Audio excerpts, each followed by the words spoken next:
Assalamualaikum warahmatullahi wabarakatuh. Kembali lagi di channel aku, Devi Irawan.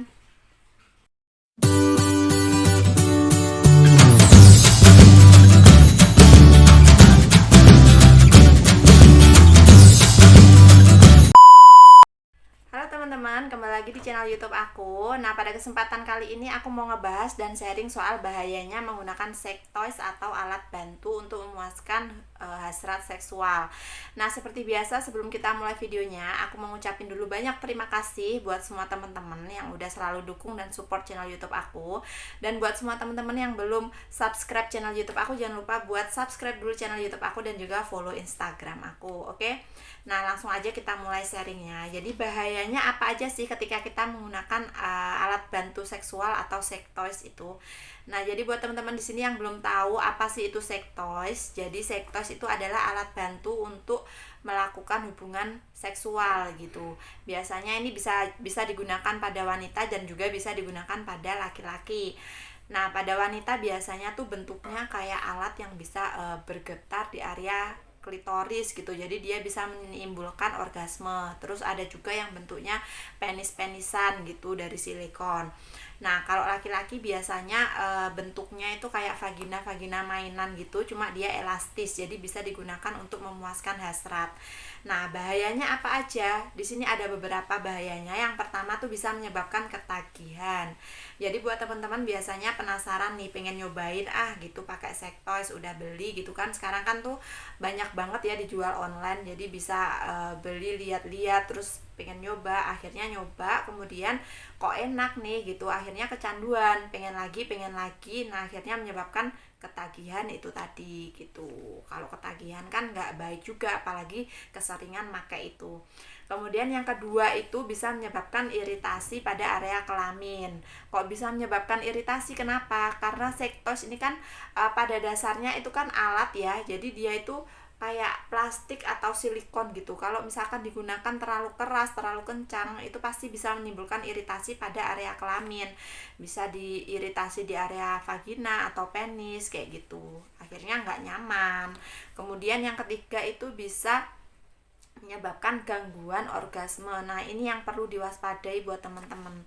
Kenapa? Karena biasanya kalau udah menggunakan alat bantu seksual itu kan udah merasa puas gitu, terus udah merasa enak, udah ketagihan, udah nyandu. Akhirnya kalau melakukan hubungan seksual sama pasangan itu kayak sulit banget untuk mencapai tingkat kepuasan atau orgasme karena dia udah ketergantungan sama alat ini tadi.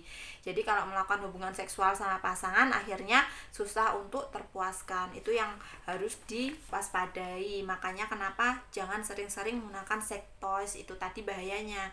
Kemudian yang keempat ini juga wajib banget diwaspadai buat semua teman-teman. Jadi sex toys ini bisa menimbulkan penyakit gitu, penyakit menular seksual, penyakit kelamin. Karena sex toys ini kan alat ya. Jadi misalkan habis digunakan itu pasti cairan dari vagina atau penis itu masih menempel di alatnya ini tadi.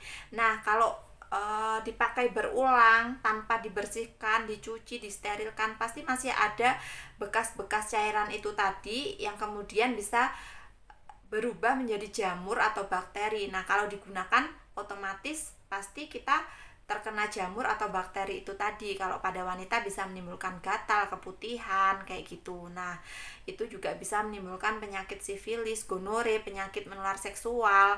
Apalagi kalau misalkan alat bantu atau sex toys ini tadi dipinjemkan gitu ke teman-temannya. Nah, itu bahaya banget, bisa menimbulkan penyakit menular seksual. Kemudian itu tadi yang nomor berapa ya?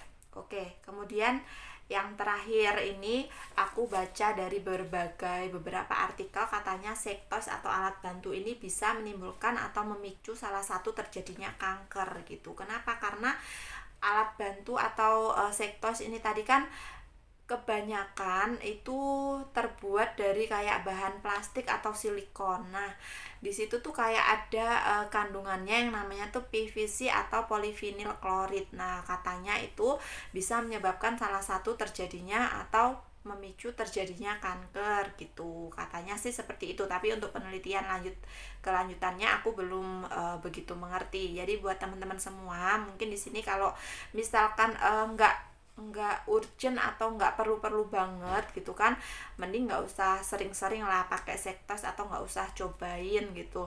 Kalau misalkan udah terlanjur gitu kan nyandu, ya udah coba dikurangin lagi gitu, jangan terlalu sering-sering supaya aman juga buat kita, buat kesehatan seperti itu.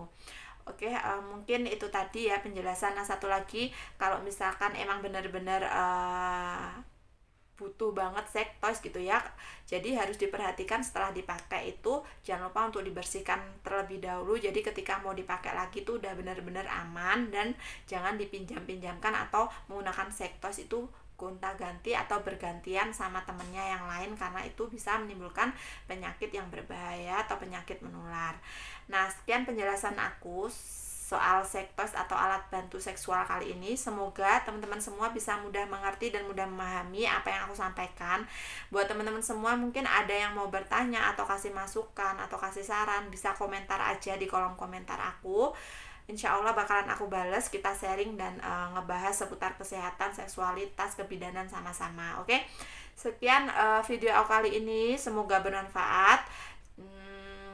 Sampai ketemu lagi di next video aku. Wassalamualaikum warahmatullahi wabarakatuh. Bye bye.